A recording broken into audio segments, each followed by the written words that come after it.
네. 여러분 부흥이라고 하는 말 많이 들어보셨죠? 좋은 말이에요? 느낌이 좋아요? 네, 그래요. 여러분 부흥하면은 여러분에게는 어떤 기억이 번쩍 떠오릅니까? 옛날에 이민 초창기에 교회 와서 신앙생활할 때 곳곳에서 부흥회가 많이 열려가 여러분 여기도 쫓아다니고 저기도 쫓아다니고 그러면서 여러분들이 은혜가 그때 많이 공급받고 영적으로 성장하는 기회가 된 그때 참 부흥회 때 좋았어요. 그런 기억이 있는 분도 있을 거예요. 또 어떤 분은 자기에게 어떤 특별한 사건이 있어서 내가 그때 주님을 만났을 때에 그때의 사건을 떠올리는 사람도 있을 거예요. 다 그럴까요? 또 안 그런 사람도 있을 거예요. 글쎄 내 인생에 그런 때가 있었나? 여러분 인생의 부흥의 때는 언제였습니까? 부흥이라는 말을 사전에 찾아봤더니요. 일반 사전에는 이렇게 돼 있어요. 쇠퇴하였던 것이 다시 일어나는 것입니다. 일반적인 의미도 좋잖아요. 그죠? 쇠퇴했던 것이 다시 일어난다. 그게 부흥이라는 거예요. 자, 그렇다고 하면 성경에서 말하는 부흥이 뭘까요? 그게 중요하죠. 성경에서 말하는 부흥이 뭘까? 오늘 하박국이 부흥 개하옵소서 이렇게 하는데 그 부흥이 뭘까? 여러분 성경에서 말하는 부흥은 이런 개념입니다. 하나님과 그의 백성들이 관계를 새롭게 하는 거예요. 구약에는 이스라엘 백성들이었겠죠? 신약에는 누굽니까? 예수님 믿는 저와 여러분들이 하나님과의 관계가 새로워지는 거예요. 그 다음에 부흥이라고 하는 말이 어떤 뜻이 있느냐 하면 하나님의 백성들이 영적으로 활력이 생기는 거예요. 쭉 쳐져 있는 것이 아니고 하나님께서 은혜를 주셔서 우리 안에 영적 활력이 생기는 거예요. 에너지가 막 업되는 거예요. 그걸 생명력이라고 해요. 그 다음에요, 불신자들이 주님을 알지 못하는 사람들이 영적 각성이 생겨가지고 주님께로 돌아오는 거예요. 그리고 마지막으로 이야기하고 싶은 거는 부흥이 내 안에만 있는 게 아니고 지역으로 다른 사람에게로 파급되어 가는 거예요. 이것이 더 크게는 온 나라를, 온 열방을 변화시키는 쪽으로 쫙 흘러가는 거예요. 흘러가는 거예요. 하나님의 부흥의 역사는 바로 그런 것이다. 제가 올해 들어가지고 여러 가지 기도 제목이 있었어요. 우리 교회의 미래를 생각하면서도 또 기도해야 될 제목이 있었어요. 여러분들도 이제 다 아시고 같이 기도하시니까 우리 교회가 4월 달까지 이 공간을 갖다가 이제는 다 하고 이제 마무리 지어야 되는 즈음이 되었기 때문에 하나님 앞에 기도 제목을 가지고 기도했어요. 제가 몇 년 전부터 계속 그 기도 제목이 있었거든요. 우리 교회가 하나님 성도들이 헌금하는 것이 정말 하나님 나라를 위해서 잘 써야 될 것 같은데 이 건물을 유지하기 위해서 거기에 고스란히 많은 포션을 그렇게 하는 것이 과연 이게 옳은 것입니까? 이게 옳지 않은 것 같은데 하나님 어떻게 하면 좋겠습니까? 그런 기도를 많이 했어요. 그리고 올해 들었으면서도 하나님 앞에 계속 기도했어요. 어디로 옮겨야 될까요? 하나님께서 동서남북 뭐라고 좀 이야기해 주세요. 아니면 작은 교회끼리라도 연합을 해서 연합하는 교회로 가야 될까? 어떻게 해야 될까요? 그렇게 기도했는데도 별로 이야기도 없으신데 어느 날 마음속에 이런 생각이 꼭 들어가는 거예요. 부흥이 답이다. 부흥이 답이래요. 근데 마음에 크게 와닿지가 않아요. 왜냐하면 부흥이 답이라고 하는데 저를 봐도 그렇고 우리 교회 환경을 봐도 우리 교회 위치나 여러 가지를 봐도 부흥 될 것 같지가 않아요. 죄송해요. 목사의 마음속에 와 부흥이 막 이런 막 열정이 있어야 될 텐데 부흥이 될 것 같지가 않아요. 그래서 하나님 앞에 계속 기도하는 거예요. 내 마음에 불이 일어나기를 위해서. 여러분 참된 부흥이라고 하는 것은요. 우리가 부흥에 대한 오해가 있어요. 부흥에 대한 오해가 어떤 것이냐면 부흥이라고 하면 우리는 갑자기 막 목사님이 불같이 설교하면 막 교인들이 곳곳에서 막 통곡하고 회개하고 울고 병든 자들이 막 고침을 받고 그냥 안수하니까 사람이 벌렁벌렁 막 낮아빠지고 막 이렇게 해가지고 엄청난 센세이션이 일어나고 이런 것들을 부흥으로 생각하는 거예요. 사람들이 엄청나게 많이 모여가지고 막 열광하고 막 그냥 막 함성 소리가 뜨겁게 이런 걸 부흥으로 생각하는 거예요. 파워풀한 역사가 부흥으로 생각하는 거예요. 우리 속에는 부흥하면 이런 선입관들이 있어요. 그러다 보니까 부흥하니까 그렇게 나는 그런 능력도 없는데 이런 생각을 하게 되는 거예요. 이 부흥에 대한 오해. 근데 참된 부흥이 뭔지 아세요? 참된 부흥은 가장 중요한 것은 하나님의 그 사랑의 강렬한 만남이 일어나는 거예요. 하나님의 사랑의 강렬한 만남이 일어나요. 여러분, 두 남녀가 만나서 교제하다가도 결혼을 하는 것은 어떻게 할까요? 그냥 우리 한번 살아볼까? 이래가지고 결혼한 사람은 없잖아요. 두 분이 그냥 사랑에 빠져가지고 난 너 없으면 안 되겠다. 그러니까 결혼이 되는 거예요. 우리가 예수를 믿어도 적당히 믿는 것이 아니고 하나님의 그 사랑에 그냥 뜨거워서 감격해가지고 하나님과의 만남, 이 만남이 있는가 이거예요. 예수를 믿어도 이런 만남이 없이 예수를 믿는다고 하는 것은요, 그 마음속에 부흥이 일어나지 않는 거예요. 그 다음에요, 이런 강렬한 만남이 일어나고 나면 그 다음에 어떤 현상이 일어나냐면 하나님의 진리의 말씀에 대한 순종하고 싶은 마음이 불같이 일어나는 거예요. 사람은 누구나 자기가 살아갔던 삶의 방식이 있습니다. 그게 제일 편안해요. 왜 그러냐? 살아왔던 대로 사는 게 편안한 거예요. 그런데 하나님의 말씀이 딱 선포되어진 데 보니까 자기가 살아왔던 삶의 다른 방향을 제시하는 거예요. 그러니까 어떻게 될까요? 아, 내가 지금까지 살았던 게 그렇게 살아서는 안 되겠구나. 하나님 말씀대로 살아야 되겠구나. 그 말씀에 순종하고 싶은 마음이 생긴다니까요. 그게 부흥의 마음이에요. 그리고 난 다음에는 어떻게 해요? 삶의 변화가 따라 삶이 달라지는 거예요. 왜냐하면 그렇게 사니까 달라지지. 여러분, 이게 부흥입니다. 그래서 부흥이라고 하는 것은 개인적인 부흥이 먼저요. 한 사람의 심령 속에 이런 부흥이 일어나게 되면 그 사람으로 인하여서 공동체가 바뀌어지고 가정이 달라지게 되는 것이고 이것이 지역으로 열방속으로 부흥의 역사가 일어나게 되는 거죠. 최근 내에 지난 2월 8일에 켄터키 에즈베리 대학에서 일어났던 13일간의 이 부흥의 사건이요, 저한테 굉장히 많은 동기부여 도전이 됐어요. 그 부흥에 대한 기사들과 그것들 계속 실시간 이런 것들 계속 봤어요. 왜냐하면 그것을 보면서 사실은 가고 싶었어요. 거기 가서 그 땅에 발이라도 한번 이렇게 들여놓고 싶었어요. 부흥에 대한 열망이. 그런데 그 뉴스 기사, 그 실시간 영상 그것만 봐도 하나님께서 부흥에 대한 갈망을 주셨어요. 여러분, 에즈베리 대학에서 일어난 부흥은요, 중요한 것들이 보니까 하나님이 하시는 거예요. 부흥은 사람이 하는 게 아니에요. 사람의 노력으로 만들어내는 게 아니에요. 누가 열심히 해서 하는 게 아니에요. 하나님이 그냥 주시는 거예요. 할렐루야. 그런 역사가 일어났죠. 그래서 거기에서 13일 동안 계속해서 24시간 동안 집회가 있었어요. 계속 사람들이 모여서 기도하고 찬양하고 간증 듣고 또 말씀 듣고 그렇게 하면서 계속 하다 보니까 이것이 소문을 나가지고 제일 처음에는 자기 친구들이 오더니 학교 교수님들이 오더니 가족들이 오더니 타주에 있는 친구가 오더니 미국 전역으로 퍼져가더니 해외에서 비행기 타고 사람들이 막 오는 거예요.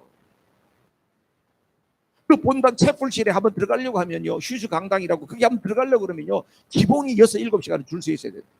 왜냐하면 그 안에 있는 사람들, 그 공간은 미국에는 다 이렇게 다 수용 인원이 있잖아요. 한 1,500명 들어가는 곳이라는데 거기서 한번 너댓 명이 나와야지 그 다음에 한 너댓 명이 들어가는 거예요. 그리고 거기 한번 들어가 보려면은 6, 7시간 기본으로 줄 서야 돼요. 근데 바깥에 있는 사람들도 전부 다 찬양하고 기도하고 그 얼굴이 그렇게 줄 서 있는데도 야, 이거 언제 들어가는 게 짜증내는 한 사람도 없다. 천사의 미소라. 누가 주도하고 있다고요? 성령께서 주관하고 있는 거예요, 거기를. 그런데 이 소문이 퍼지게 되니까요, 미국에도 유명한 목사님들도 계시고 유명한 찬양팀도 있고 그럴 거 아니에요. 그 사람들이 막 문의가 세도하는 거예요. 내가 가서 말씀을 한번 전하면 안 되겠냐? 우리가 가서 찬양을 하면 안 되겠냐? 막 문의가 세도하는 거예요. 근데 그 학교 측에서는 다 거절했대요. 왜냐하면 어떤 사람이 부각되는 것이 아니고 성령께서 지금 하고 있는 일들이니까 그저 우리가 특별한 테크닉도 없고 악기도 많이도 없고 통기타 2개인가 있고요. 전자기타 2개 있죠. 잭꽂아가 치는 거 2개 있고요. 이런 드럼도 없더라고. 이 나무 박스대가 카온이라고 하는 거 있어요. 나무 박스대 가지고 손바닥으로 이렇게 두드리고 있어요. 그거 두드리면서 찬양하더라. 그렇게 하면 어떻게 해요?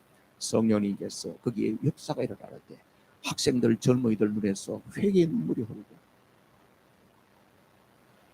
자기 인생의 길을 제대로 진로를 설정하게 돼요. 어떤 사람은 귀신에게서 놓여서 자유함이 되고, 어떤 사람은 병도 낫고, 조용한 하나님의 역사가 일어나요. 부흥이라고 하면 막 굉장한 역사, 폭발적인 역사가 일어날 것 같은데 조용한 가운데서 하나님께서 놀라운 역사를 이루시더라고요. 그래서 이번 기회를 통해서 하나님께서 이 부흥의 불길이, 그 학교에서는 계속해서 그 집회에서 사람들이 너무 많이 몰려오니까 학교가 마비가 되는 거예요. 학교는 공부해야 되는데. 그래서 어떻게 해요? 할 수 없이 며칠까지 하고 나서 이제 여기는 그만하겠습니다. 그리고 옆에 있는 교회들 다른 데로 가서 계속 하시면 되겠습니다. 그랬더니 진짜 불길이 막 옆으로 퍼져가지고 다른 교회가 오픈이 되고 다른 학교로, 그리고 난 다음에 이게 왔던 사람들이 가서 지금 캘리포니아니 어디니 전부 저기 가는 사람들이 지금 막 계속 올라오는 거예요. 나는 그때 이후로 지금 금식하고 있습니다. 미국 땅의 회복을 위해서 기도하고 있습니다. 사람들이 막 계속 일어나요. 워싱턴에도 우리 교회도 그 부흥의 불똥이 튀어와서 올라온 부흥의 역사 일어나기를 주님의 이름으로 축복합니다. 하박국 3장 2절에 보면요, 하박국 선지자의 이 부르짖음 속에, 이 말씀 한마디 속에, 한 절 말씀 속에 참된 부흥이 무엇인지를 말씀하고 있어요. 다시 한번 읽어볼까요? 시작. 여호와여, 주는 주의 일을 이 수년 내에 부흥케 하옵소서. 이 수년 내에 나타내시옵소서. 진노 중에라도 긍휼을 잊지 마옵소서. 아멘. 여러분들에게 외우기 좋게 이렇게 딱 했죠. 앞에 조금 한 센텐스가 더 있어요. 이렇게 돼 있어요. 여호와여, 내가 주께 대한 소문을 듣고 놀랬나이다. 하박국이 하는 이야기예요. 여호와여, 내가 주께 대한 소문을 듣고 놀랬나이다. 그리고 여호와여, 주는 주의 일을 이 수년 내에 부흥케 하옵소서. 이 수년 내에 나타내시옵소서. 진노 중이라도 긍휼을 잊지 마옵소서. 이것이 하박국 3장 2절 말씀입니다. 여러분, 하박국이라는 사람 들어보셨어요? 네, 호박국은 들어봤는데 하박국이 누구십니까? 선지자 이름이에요. 누구하고 같이 활동했던 선지자냐? 예레미야와 같이 활동했던 선지자입니다. 여러분, 예레미야 아시나요? 예레미야 아시죠? 이스라엘 나라가 둘로 나눠졌어요. 북쪽은 이스라엘이라고 그러고 남쪽은 유다라고 그랬습니다. 그죠? 유다 민족이 멸망을 당할 것이라고 하는 것에 대해서 하나님께서 예레미야 선지를 통해서 강력한 명령을 줬어요. 왜냐하면 너무너무 타락했어요. 하나님이 싫어하는 짓을 너무너무 하는 거예요. 계속해서 선지자를 통해서 경고하시는데도 불구하고 사람들이 선지자들 그냥 가둬버리는 거야. 널 죽일 거야. 그러고 나서 막 구덩이 속에도 던져놓고 선지자의 핍박이 이루 말할 수가 없어. 너는 왜 좋은 이야기 안 하고 나쁜 소리만 해? 그러면서 사람들이 그 하나님의 종의 이야기를 들으려고 하지 않았던 그런 시대예요. 그때에 하박국이 같은 시대에 살았던 사람이고 예언 활동했던 사람입니다. 이길 아시겠죠? 나라가 어땠는지. 그때에 하나님께서 하박국에게 이런 말씀을 주시고 하박국이 하나님 앞에 이렇게 호소하면서 기도를 하는데, 오늘 이 말씀을 가만히 보세요. 하박국이 전했던 이 말씀이 하박국의 감정 상태가 어땠을 것 같아요? 여호와여, 주는 주의 일을 이 수년 내에 부흥케 하옵소서. 이 수년 내에 나타내시옵소서. 진노 중에라도 긍휼을 잊지 마옵소서. 하박국의 마음은 뭘까요? 지금 부흥이 올 상황이 아니에요. 지금 백성들이 하는 짓거리를 보니까 하나님의 은혜가 임할 상황이 아니에요. 그럼에도 불구하고 하나님이 이미 심판하겠다고 이야기했어요. 그럼에도 불구하고 하나님 심판하는 중에라도 우리에게 하나님 좀 불쌍히 여겨주세요. 그런 간곡한 호소가 이 속에 들어있는 거예요. 그래서 오늘 이 한 절 말씀 가운데서 이 부흥이 어떻게 임하는가 너무나도 중요한 원리를 가르쳐주고 있더라 이 말이에요.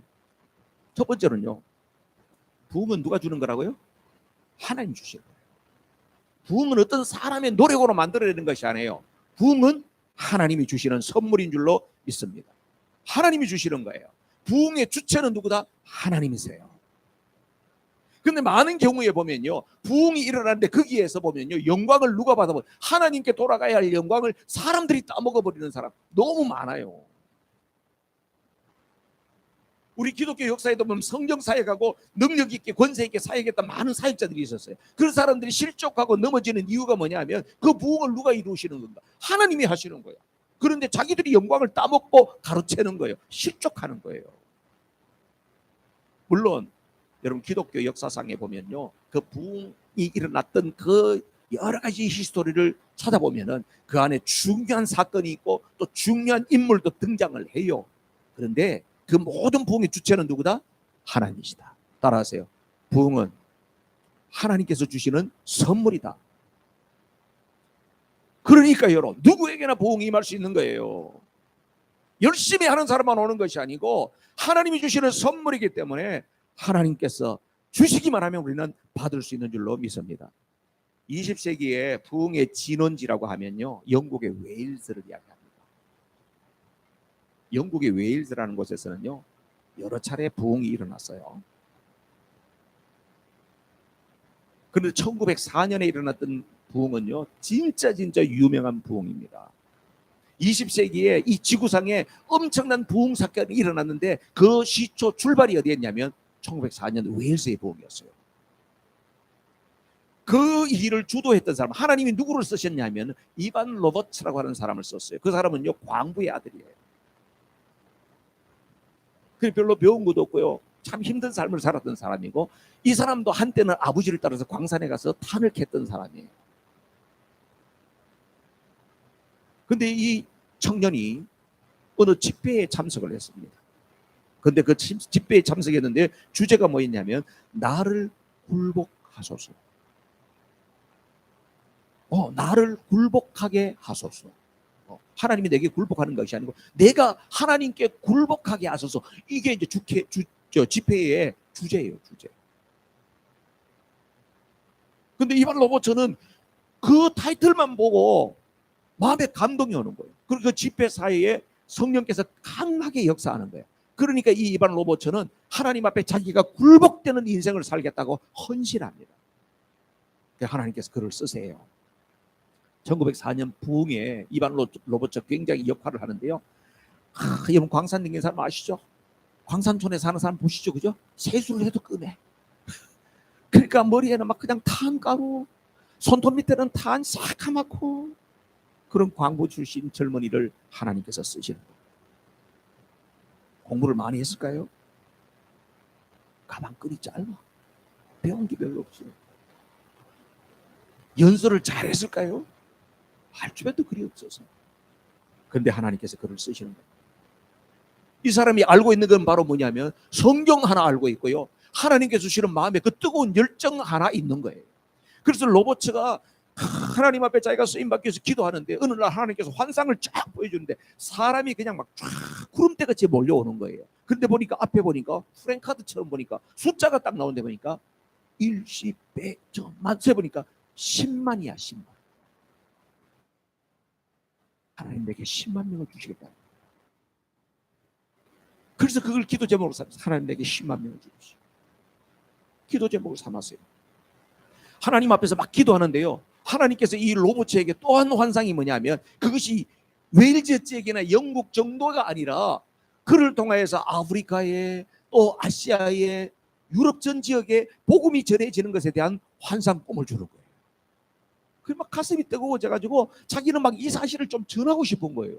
그런데 뭐 자기가 뭐 백그라운드가 있어 뭐가 있어요. 목사님도 아니고. 근데 말씀을 전할 데가 없잖아. 그래서 자기 교회 담임 목사님 졸랐어요. 목사님 나도 한번 설교 한번 하게 해주세요. 여러분 지금도 저 성공의 성당 같은데 이런 데 가보면요 어때요? 아주 말씀 전하는 말씀상은요 아주 계단으로 빙 돌아가는 계단으로 해가지고 높은 데 있어요. 말씀의 권위가 높다 하는 의미로 그건 아무나 못 올라가.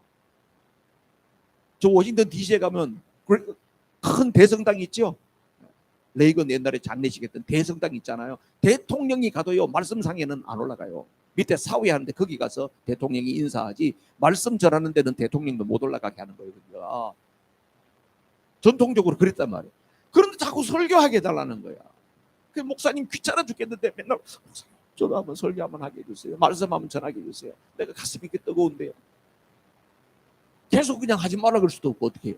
알았어. 그럼 다음 주 수요일 날 수요일 예배 다 드리고 난 다음에 수요일 예배 다 드리고 난 다음에 혹시 네 이야기 들어줄 사람이 있으면 그 사람들한테 해. 그랬대요. 그 수요일 예배 목사님 설교 다 하고 다 했어요. 끝났어요. 아, 오늘 우리 이반 로버츠가 여러분들에게 간증 설교 비슷한 게 그런 말씀을 전할 건데 여러분 시간 있는 분들 나와서 들으시면 되겠습니다. 17명이 나왔어요. 목사님 17명. 그 말씀을 들었어요. 그 말씀을 듣는데 불이 임하는 거예요. 그 17명의 마음속에 목사님을 비롯해 마음에 불이 임하는 거예요. 야, 이거 한 번으로 끝낼 수 없다. 내일 저녁에도 하자. 내일도 하자. 내일도 하자. 계속 이어져 가는데요. 30일이 안 돼가지고 거기에 와서 하나님 앞에 회심한 사람이 37,000명이 넘었다. 이반 로봇의 기록에 나와 있어요. 5개월 만에 10만 명이 웨일즈 지역의 영국에서 이 이반 로봇의 복음을 듣고 회심한 사람이 10만 명이 됐다는 거예요. 할렐루야죠. 부흥은 누가 이루시는 거예요? 하나님이 이루시는 거지. 여러분, 이게 가당키나 한 이야기예요. 광부 출신 청년 하나가 말씀을 전하는데 한 달 만에 37,000명이 5개월인데 10만 명이 회심하고 돌아오는 역사가 이게 누가 할 수 있는 일이냐 말이야. 그런데 그 이반 로버츠가 전했던 말씀은 아주 심플하고 단순했다는 거예요. 당신이 생각나는 죄가 있습니까? 하나님 앞에 반드시 고백해야 됩니다. 회개하셔야 됩니다. 회개하셔야 된다는 거예요. 생각나는 것이 있으면 그때그때 하나님 앞에 회개해야 됩니다. 두 번째로는 생활 속에서 좋지 않는 습관을 가지고 있습니까? 버리셔야 합니다. 악습을 버려야 돼요. 그거 끼고 살면 안 돼요. 버리셔야 됩니다. 성령님께서 마음에 감동을 주실 때 즉각 순종하셔야 됩니다. 그리고 예수 그리스도의 복음을 사람들에게 나가서 전해야 됩니다. 이반 로버츠가 이야기했던 그 네 가지 이야기인데요. 하나님께서 놀랍게 역사한 줄로 믿습니다. 이것이요 1904년에 웨일즈의 부흥이 이렇게 일어나게 된 거예요. 근데 그걸로 끝났나? 그 다음에 1905년에 그 부흥이 어디로 가느냐 하면요, 웨일즈 지역에 있는 사람들 중에서 선교사로 파송되어 있었던 사람들이 아프리카에도 가 있고 인도에도 가 있고 호주에도 가 있고 이런 분들이 이반 로버츠 이야기를 듣고 와가지고 그 말씀 듣고 가슴이 뜨거워져가지고 자기들의 선교지에 가서 말씀을 전할 때에 부흥의 역사가 일어나게 되는, 그게 1905년도의 부흥입니다. 1906년도에는 어디로 갑니까? 그 불똥이 미국으로 옵니다. 캘리포니아에 있는 아주사 거리에 시모아라고 하는 목사님이 마곡간에서 설교할 때 어마어마한 사람들이 회심하고 돌아오는 역사가 일어나게 되어졌죠. 그것이 미국의 아주사 거리의 부흥입니다. 그 불똥이 그 다음에 1907년도에 어디로 튀었을까요? 대한민국으로, 평양대부. 우리 한국 기독교 역사의 대단한 역사가 1907년 평양대부흥운동이 일어나잖아요. 길선주 장로님을 통하여 어마어마한 역사가 일어났거든요. 한국에 어마어마한 역사가 일어났단 말이에요. 그런데 그 불똥이 떠들어 그 다음에는 중국에 있는 만주 땅으로. 여러분 20세기에 이 부흥의 역사가 세계를 강타하게 되는데요. 이 역사는 누가 하신 역사다? 하나님이 하시는 역사다. 하나님이 주도하시는 역사다. 부흥이 하나님께서 주시는 선물인 줄로 믿습니다. 자, 그 다음에 두 번째로는 부흥은요, 뭐가 다 갖춰 있고 뭔가가 하나님 보시기에 복을 받을 만한 그런 상황 속에서 일어나는 것이 아니고, 부흥의 때를 다 조사를 해보니까요, 부흥은 항상 타락의 그 비반 위에서 부흥이 일어나다. 따라해보세요. 부흥은 타락을 전제로 일어난다. 부흥의 때는요, 다 시대가 암울하고 타락하고 꿈이 없고 희망이 없고 절망 상황 속에서 하나님께서 강력하게 일으키시는 역사가 부흥이더라 하는 거죠. 아까 하박국 선지자의 시대 이야기를 했죠. 하박국 상황이 너무너무 안 좋았습니다. 열왕기하 23장에 보면요, 그 당시에 유다의 상황이 어땠는가? 국내외적으로 희망이라고는 전혀 없었어요. 바깥에서는 바벨론이 계속해서 쳐들어옵니다. 1차, 2차, 3차 계속 쳐들어와요. 이제는 막 풍전등화의 위기에 있습니다. 여러분 옛날에 전쟁 나면 어떻습니까? 그냥 항복하면 끝이에요? 아니잖아요. 모든 거 다 틀리고 그냥 여자들을 다 끌려가고 아이들도 다 끌려가고 포로가 되고 노예가 되고 처참한 삶을 사는 거예요. 그래서 전쟁에 이득은 없는 거예요. 그런 상황이 눈앞에 와 있었습니다. 그런데 이스라엘 내부적으로는 그럴 때에 하나님 앞에 매달리고 그랬으면 좋겠는데 영적으로 도덕적으로 완전 바닥을 치고 있는 거예요. 선지자가 아무리 이야기해도 안 듣는 거예요. 거짓 선지자가 더 많이 뛰는 거예요. 그러면 국가의 지도자인 왕이 좀 바른 리더십을 가지고 정신을 차리면 좋겠는데 그랬을까요? 여호야김이 엉망인 거예요. 하나님 보시기에 악한 일만 저질렀다는 거예요. 희망이 있어요, 없어요? 희망이 없어요. 하나님께서 강권적으로 개입하시는 부흥은 모든 것이 안정되고 편안하고 근심 걱정이 없는 그런 상황 속에서 잘 있었니 하고 나서 이렇게 오시는 것이 아니고 어둠의 그림자가 짙게 드리워져 있고 아무런 희망이 보이지 않는 절망 상황 속에서 하나님께서 찾아오시는 사건이 부흥인 줄로 믿습니다. 여러분, 우리 개신교가 탄생하게 된 것도요, 1517년이 참 중요한 연도거든요. 마틴 루터가 종교개혁을 했던 연도가 1517년입니다. 그때 상황이 어땠어요? 천주교가 다 세상을 구교가 장악하고 있었잖아요. 얼마나 타락된지 아시죠? 여러분 지금 뭐 이태리 로마에 가면 그 성 베드로 성당 관광하니라고 다 가서 여러분 관광 코스가 되어 있습니다만 그때 그 성전을 짓고 있었거든요. 성전 질 돈이 없는 거야. 그래서 어떻게 해요? 백성들의 주머니를 털어내기 위해서 면제부, 이거 티켓 사면은 네 조상들 가운데 천국 못 가고 저 지옥에 떨어질 그 사람이 요 해가지고 동전이 딱 헌금함에 떨어지는 순간에 그대로 올라간다. 그대로 올라간다. 말도 안 되는 이런 일 가지고 테체르는 신부가 돌아다니면서 막 온 백성들을 막 미혹하고, 그 민심이 어땠을까요? 그냥 탈탈 털린 거예요. 종교라는 이름 앞에 그냥 탈탈 털리는 거야. 그런 지경에 있을 때에 하나님께서는 마틴 루터를 통해 한 사제를 각성시켜가지고 어떻게 해요? 세상을 뒤바꾸는 역사를 이룬 게 종교개혁이에요. 그 아무런데 웰스의 부흥 당시에도 여러분 어땠을까요? 영국은 그때는 괜찮았지 않겠습니까? 영국이 물론요 복음을 받아가지고 한때 그냥 해가 지지 않는 나라, 대영제국, 그죠? 그런 이야기를 하면서 세계를 제패하는 그런 때가 있었어요. 그런데 웨일즈의 부흥이 일어나는 그때에 이반 로버츠가 활동할 그때의 영국 상황을 이렇게 이야기하고 있습니다.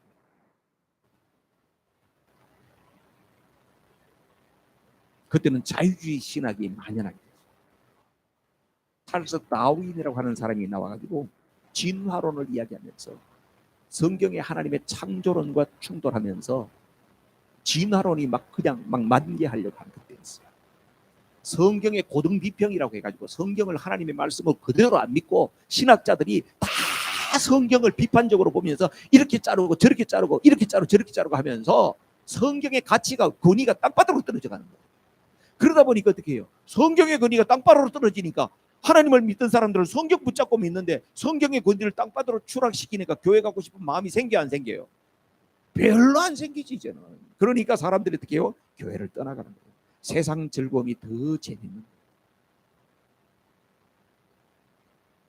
그런 상황 속에서 하나님께서는 보다 끝없는 한 젊은이를 통하여서 놀라운 부흥을 이루시는데 20세기에 온 세상으로 복음이 충만케 되는 진원지로 웨일즈를 하나님께서 삼았다 말이에요. 할렐루야죠. 저는 이번에 미국의 켄터키에서 일어났던 이 부흥운동이 너무나도 감사하고 있습니다. 그럼 미국이 지금 어때요? 미국이 너무나도 아름다운 나라예요. 그럼 미국이 사니까 그래도 안전하고 너무나도 좋아요. 목사님, 미국만큼 좋은 나라가 되어 있습니까? 늙었다고 다 먹고 살 것도 주고 너무나도 좋은 나라입니다. 여러분, 미국이 그동안 정말 모든 사람들의 부러움의 대상이 되는 나라였죠. 그런데 지금 미국이 얼마나 영적으로 지금 혼탁해져 가는지 아시죠? 동성애는 이미 대통령도 다 서명하고 이제 합법화 돼버렸어요. 대통령 취임식에 미국의 전통을 따라서 대통령이 다 성경에 손을 얹고 선서도 하고 또 목사님이 와서 기도도 해요. 바이든 대통령 취임할 때 그 목사님 와서 기도한 거 여러분 들어보셨나요? 네, 유튜브에 많은 게 좀 보실 거예요. 뜨거운 열심히 기도하는데 마지막에 어떻게 해요? 전능하신 브라만과 여러 신들의 이름으로 기도합니다. 아멘. 욕이 나옵니다. 욕이.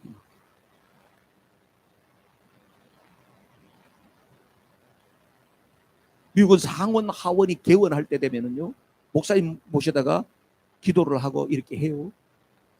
하원에서요, 개원하는데 목사님 와서 기도를 했는데요, 아무튼 아멘을 갖다가 하는데요, 맨이 있으니까 뒤에 아우먼 이렇게 이야기를 하는 거예요. 뒤에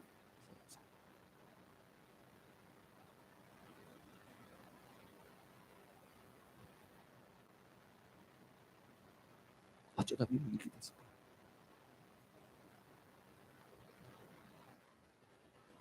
제 조만간 목사님들도 성경에 나오는 이 말씀을 그대로 설교하지 못할 때가,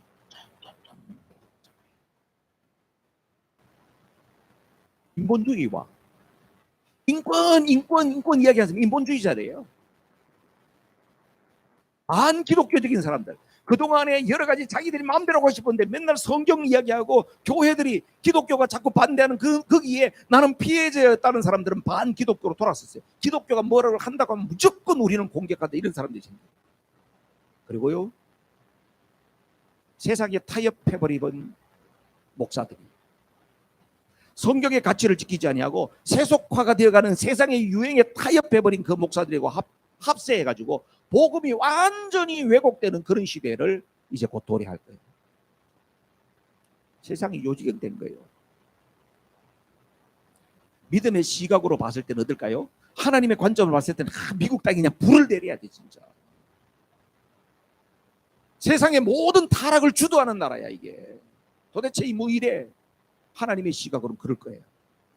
그런데요, 부흥의 관점으로 보면 하나님께서 역사하시던 너무나도 좋은 환경이 돼요. 왜냐하면 부흥은 항상 타락의 전제 위에 하나님의 부흥이 임하기 때문에. 그래서 하나님께서 부흥을 주시기에 최적의 환경이 된 줄로 믿습니다.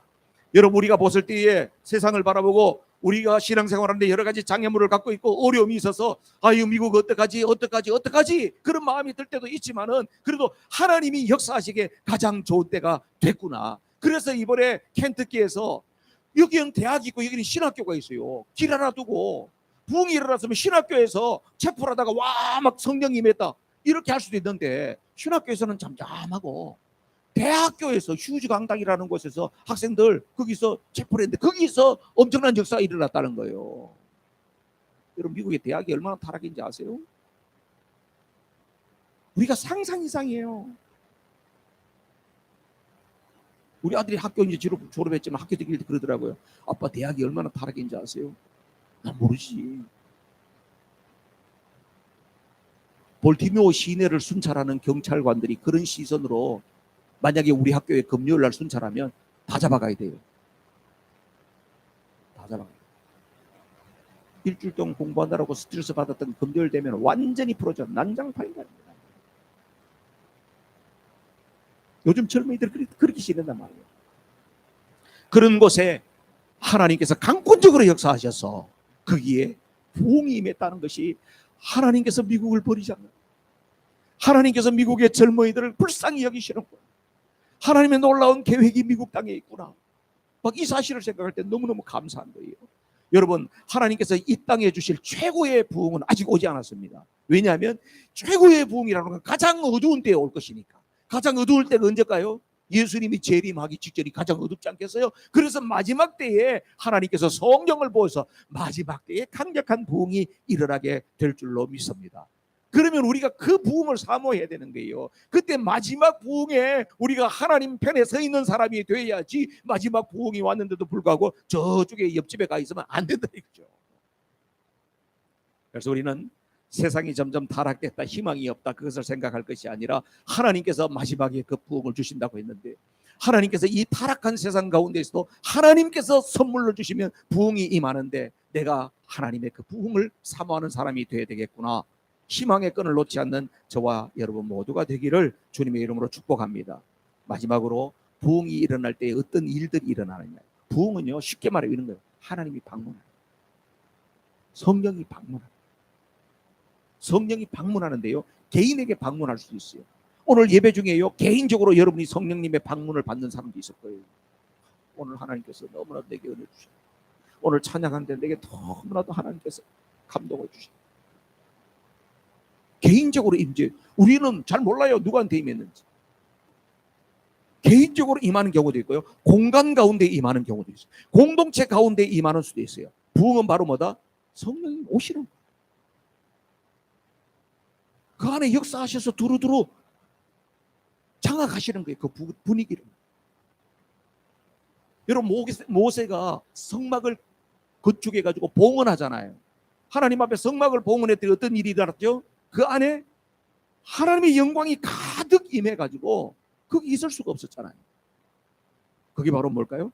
하나님의 영광이 쉐키나가 임한 거예요. 솔로몬이 성전을 지었어요. 하나님 앞에 이 성전을 드립니다 했을 때 어떻게 해요? 그 안에 하나님의 영광의 구름이 가득했어요. 그게 바로 뭡니까? 부흥이에요. 하나님이 임하는 거예요. 오늘 우리 가운데에도 하나님을 간절히 사모하고 있는 심령들 속에, 하나님께서 여러분들을 살리기를 원하고 여러분에게 복 주시를 원하는 심령들 속에 하나님이 찾아오세요. 방문하세요. 그것이 부흥이에요. 그런데요, 방문하시게 되면 어떤 일이 벌어지느냐? 이게 이분이 하나님이시구나, 이것이 하나님의 역사이구나 하는 게 드러나요. 왜냐하면 사람의 노력이 아니고 하나님의 주권적인 개입이기 때문에. 이번에 에즈베리스도 마찬가지였죠. 예배 끝나고 난 다음에 19명인가 학생들이 남아가지고 기도하고 있었잖아요. 그런데 다른 날하고 달랐다는, 뭔가 하나님께서 강림하신 것을, 임재를 느꼈다는 거예요. 그래서 친구들한테 카톡을 막 보낸 거예요. 우리로 말하면 SNS 막 보낸 거야. 야, 이상해, 빨리 채플로 와. 그러니까 친구들이 뭐지 하고 온 거예요. 교수님, 이상해요. 모두가 안 거예요. 거기 있는 사람은 하나님이 임재하셨다는 것을 알게 된 거예요. 여러분, 부흥이 임할 때 하나님이 임하셨다, 하나님이 역사하셨다, 하나님이 하시는 일이 드러나게 되는 줄로 믿습니다. 그 다음에 부흥이 이럴 때 어떤 일이 벌어졌냐면, 성령 안에서 개인적으로는요, 겸손과 용서와 회복이 일어납니다. 빳빳한 사람도 성령이 딱 임하게 되면요, 그 안에서 하나님 앞에 참으로 겸손한 사람이 돼버려. 강팍한 사람도 하나님의 임재가 있는 사람은 완전히 달라져 버려. 사형수들의 간증이 있는 거 있죠, 여러분. 한국의 지존파라고 여러분 아시나요? 미국에 계셔서 잘 모르실 거예요. 지존파라고요. 그냥 막 악만 남아있던 애들. 사람이 아니고 짐승이에요, 짐승. 걔들이 막 체포됐을 때는 막 이렇게 발광하고 할 때는 마귀처럼. 그렇게 무서운 사람들. 돈 많은 사람들만 잡아가지고 BMW 벤츠 타는 사람들만 납치해가지고 인육 공장에 가가지고 사람을 갖다가 불에 구워먹었어요. 자기들끼리. 왜냐하면 그 독기를 갖다가 더 막 독한 사람이 되기 위해서. 그런 정도로 악질들이. 물론 사형 선고를 받았죠. 그런데 그 안에서요, 예수 믿게 된 애들이 있네.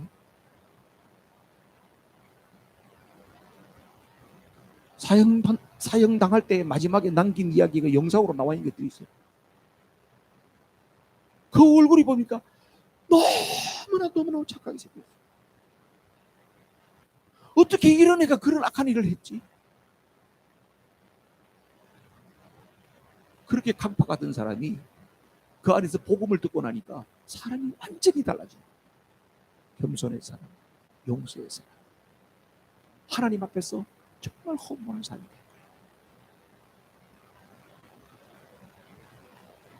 여러분, 부흥이 임한다고 하는 것은요, 뭔가 하면 좋았어, 그냥 이벤트처럼 팔딱팔딱 뛰면서 막 근데 갑자기 막 방언이 터졌어요.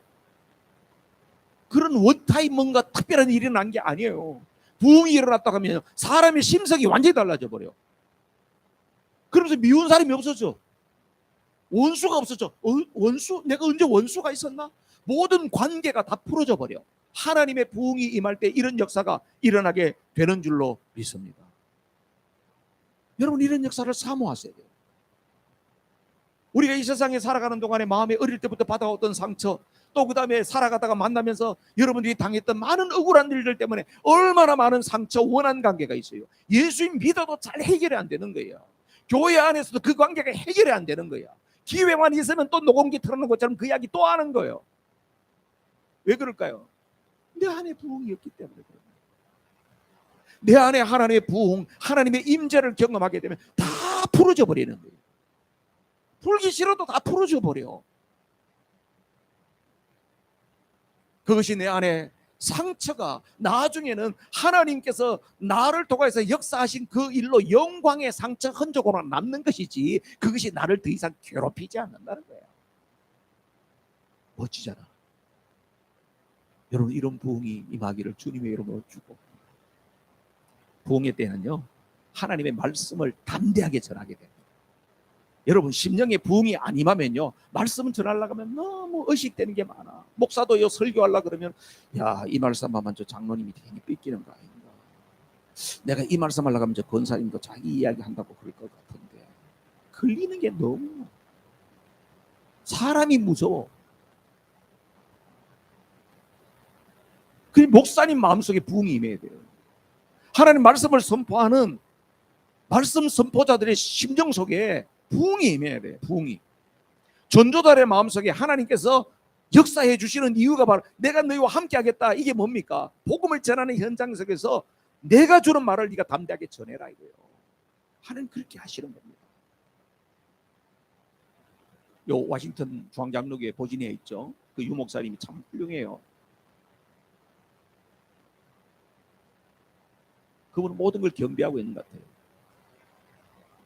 근데 이분이 버지니아에 있으니까 버지니아에서 상원, 하원 이런 데서 보면 큰 교회 목사님이니까 또 와서 한번 기도를 해 주십시오. 개원 기도를 해 주십시오. 그러면서 요청을 받았던 거예요.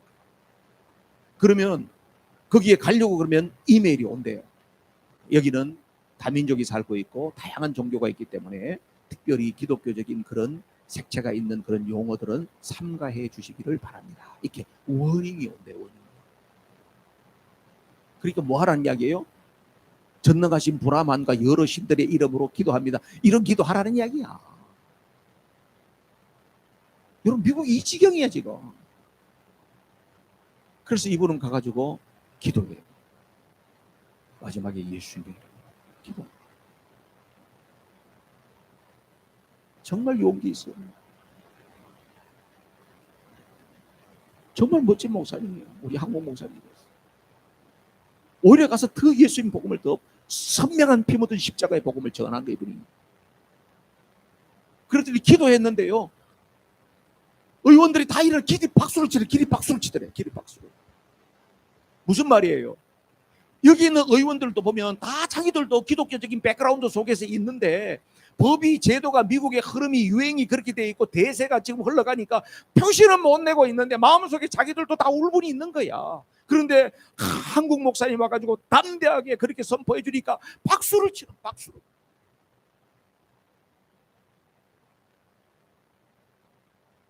누가복음 12장 12절에도 예수님께서 말씀하셨어요. 제자들이 고난당할 걸 알았어요. 너희들이 핍박자들 앞에 서가지고 의회에 끌려가고 너희들이 잡혀갔을 때에 무슨 말할까 생각하지 마라. 성령님께서 너희들에게 행할 말, 말할 거 입에 넣어줄 거야. 그러면 그때 그 말하면 돼. 사람들 앞에서 나를 시인하면 내가 하나님 앞에서 너희들 시인할 거야. 사람들 앞에서 너희들이 나를 부인하면 내가 너희들 모른다 할지 몰라. 기억하세요. 하나님 말씀 담대하게 전해야 돼요. 여러분, 어디 가서 예수 믿는 사람이라고 담대하게 전합니까 여러분? 내 안에 부흥이 임하면 어디든지 가서 하나님의 말씀을 담대하게 증거하는 그런 사람이 될 줄로 믿습니다. 그리고 이 은혜가 누구에게 흘러가요? 여러분 가정 속에서 풍성하게 하실 것이며, 이런 사람이 모여있는 그 교회가 살아있는 교회가 될 것이며, 이런 사람들이 모여있는 곳이 바로 지역과 열방과 세계를 향하여서 하나님의 복음이 흘러가는 축복의 통로가 될 줄로 믿습니다. 부흥이 임한 사람들의 특징을 이야기했는데요, 여러분 속에 이게 있습니까? 목사님 들어보니까 내 안에는 한 개도 없는 것 같은데,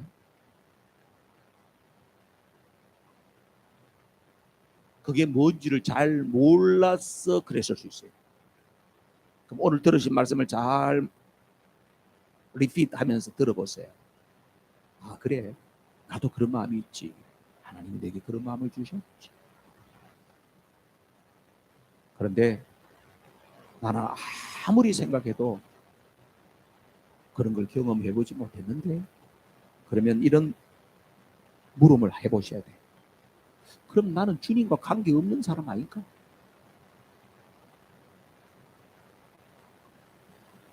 나는 주님을 지금까지 한 번도 만나보지 않는 그런 사람 아닐까? 여러분, 주님과 관계없다는 말은요, 가벼운 말이 아니에요. 지옥 갈 사람이라는 이야기예요. 주님과 관계없다는 것은 지옥 갈 사람이라는 이야기예요. 예수님을 영접한 경험이 없는 사람은 지옥 가는 거야. 지금 부흥이, 이런 부흥이 우리 속에 이렇게 역사가 됩니다. 그런데 나는 아무것도 그하고 해당 사항이 없는데, 하나님 앞에 진지하게 물음하셔야 됩니다. 하나님, 정말 내가 주님과 관계 있는 사람입니까? 아니면 교회만 왔다 갔다 하는 사람? 목사님, 난 그래도 방언도 하고 그러기 때문에요, 나는 확실할 거예요. 여러분, 방언이 다가 아니에요. 절에 댕기는 사람도 밤새도록 방언해요. 아세요? 여러분, 절에 댕기는 사람은 우리가 기도 더 많이 해요. 그 사람들 한번 엎드렸다면 108번은 기본이에요. 좀 심하게 한다면 3000배 하는 거예요. 그 사람들은 밤을 새워서 합니다. 절댕기는 사람도 방언합니다. 밤새도록 개구리 소리같이 합니다. 알아듣지 못할 말로 합니다.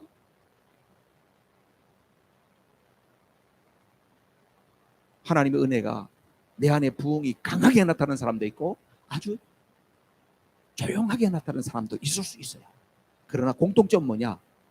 하나님께서 우리의 성품과 기질을 따라서 다양하게 나타나지만 하나님의 부흥이 임한 자의 심령 속에는 반드시 하나님의 역사, 하나님이 하신 일이다, 내 속에 하나님의 임재로 충만하다, 이것을 안단 말이에요. 말씀을 마칠 거예요. 우리 인생의 문제 누가 해결하세요? 예수님이 해결하십니다. 우리 안에서 예수로 충만케 하는 것이 바로 누가 하시는 일인가? 성령의 사역입니다. 성령님께서 우리 안에, 내 안에 예수님으로 충만하게 해주십니다. 성령이 그렇게 충만하게 역사하시는 것을 보면 뭐라 그러느냐? 부흥이라고 그럽니다. 이 부흥을 사모하는 저희 모두가 되기를 주님의 이름으로 축복합니다. 이 시간 합심해서 기도하겠습니다. 여러분, 이미 여러분 속에 부흥이 임했어요. 그리고요, 부흥이 임했는데 그것이 기억에서 가물가물한 사람도 있고, 하나님께서 우리에게 주신 선물을 잘 간수를 못하는 사람도 있어요. 그래서 우리는 어떻게 해요? 날마다 새로운 부흥이 임해야 돼요. 오늘 예배 가운데에서 여러분 속에 새로운 부흥이 임하고 또 그것에 대한 갈망이 일어나기를 주님의 이름으로 축복합니다. 갈망해야 돼요. 하나님이 강권적으로 주시지만 우리가 할 수 있는 건 뭐냐면 갈망이에요. 나는 주님을 원합니다. 나는 주님을 갈급해야 합니다. 합심해서